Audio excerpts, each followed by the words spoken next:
সর্বজনীন pension scheme প্রত্যয় থেকে বিশ্ববিদ্যালয় শিক্ষকদের অন্তর্ভুক্তি বাতিলের দাবিতে আন্দোলনরত শিক্ষক সমিতি ফেডারেশনের সাথে আগামীকাল বৈঠক করবেন ক্ষমতাসীন দল আওয়ামী লীগের সাধারণ সম্পাদক ওবায়দুল কাদের। বিশ্ববিদ্যালয় শিক্ষক সমিতি ফেডারেশনের মহাসচিব অধ্যাপক নিজামুল হক ভূঁইয়া একথা জানিয়েছেন। জুলাইয়ের প্রথম দিন থেকে শুরু হওয়া দেশের সকল পাবলিক বিশ্ববিদ্যালয়ে এই আন্দোলনে আজ তৃতীয় দিন। এদিন দেশের কোনো পাবলিক বিশ্ববিদ্যালয়ে ক্লাস বা পরীক্ষা অনুষ্ঠিত হয়নি। শিক্ষক নেতারা জানিয়েছেন, দাবি আদায় না হওয়া পর্যন্ত তাদের এই আন্দোলন চলবে।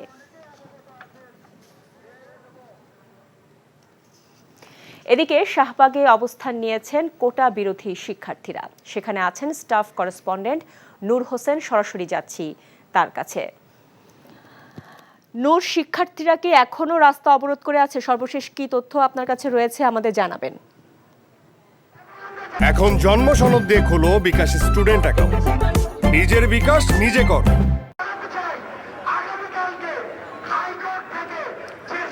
শাওন, সরকারি চাকরিতে কোটা বাতিল করে 2018 সালে যে পরিপত্র জারি করা হয়েছিল সেই পরিপত্র পুনর্বহাল সহ 4 দফা দাবিতে ঢাকা বিশ্ববিদ্যালয়ের শিক্ষার্থীরা বেলা 3:30টার দিকে রাজধানীর শাহবাগ মোড়ে অবস্থান করে এবং শাহবাগ মোড় পুরোটা তারা অবরোধ করে দেয়। তারা এই মোড়ের চারদিকের রাস্তার যে যানবাহন চলাচল সেই চলাচল একেবারে বন্ধ করে দেয়। এখন পর্যন্ত চারদিকে কোনো যানবাহন চলছে না। শিক্ষার্থীরা 2:30টার সময় ঢাকা বিশ্ববিদ্যালয়ের কেন্দ্রীয় গ্রন্থাগারের সামনে জড়ো হয়। সেখান থেকে তারা মিছিল নিয়ে বিসি চত্বর হয়ে, দোয়েল চত্বর হয়ে সুপ্রিম কোর্টের সামনে দিয়ে তারা রাজধানীর শাহবাগ চত্বরে এসে অবস্থান নেয়। শাহবাগ চত্বরে এসে তারা স্লোগান দেয়, মিছিল করে। তারা তাদের দাবি জানিয়ে এক একজন করে বক্তব্য রাখে। তারা বলছে তাদের যে দাবি সেটি হচ্ছে 2018 সালের পরিপত্রটি পুনর্বহাল করতে হবে। যদি না করা হয় সরকারের উচ্চ পর্যায় থেকে যদি কোনো ধরনের সাড়া তারা না পায় সেক্ষেত্রে তারা তাদের আন্দোলন চালিয়ে যাবে। এর বাইরে 13 থেকে 20 গ্রেড পর্যন্ত অন্যান্য যেসব কোটা রয়েছে, পোষ্য কোটা সহ সব ধরনের কোটা তারা বাতিল চায়। এর বাইরে তারা বলছে প্রতিবন্ধী সহ অনগ্রসর জনগোষ্ঠীর জন্য যদি কয়েক % কোটা রাখা হয় সেটি তারা মেনে নেবে। এই দাবিতে তারা রাজধানীর শাহবাগ চত্বর অবস্থান করছে, মোড়ে অবরোধ করে রেখেছে। এখন তারা তাদের পরবর্তী কর্মসূচি ঘোষণা করবে। পরবর্তী কর্মসূচি ঘোষণা করে তারা এই চত্বরটি ছেড়ে দেবে বলে আমাদেরকে জানিয়েছে।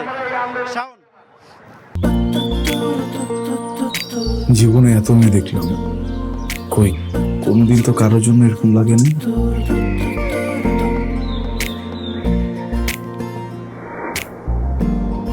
কে এটা? এত মায়া।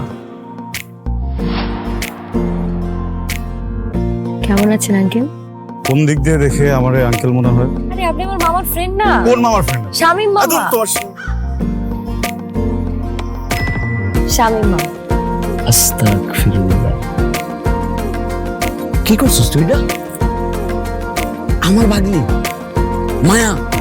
আমি নাই মামা। Thank you uncle. এই আগে জানলে আমি জীবনও স্বামীর সাথে মিশতাম না। জীবনের প্রথম একটা আমি ভালো লাগলো, সেইটা নাকি বন্ধুর ভাগ্নি।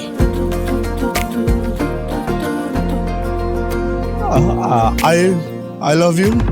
এভাবে শুরু হোক আমাদের গল্পটা। আপনি আমার মামার বন্ধু, মানে আপনি আমার মামা। মামা জানি কথাটা। এই ফুলটা নিয়ে যাও। এভাবে শুরু হোক আমাদের গল্পটা।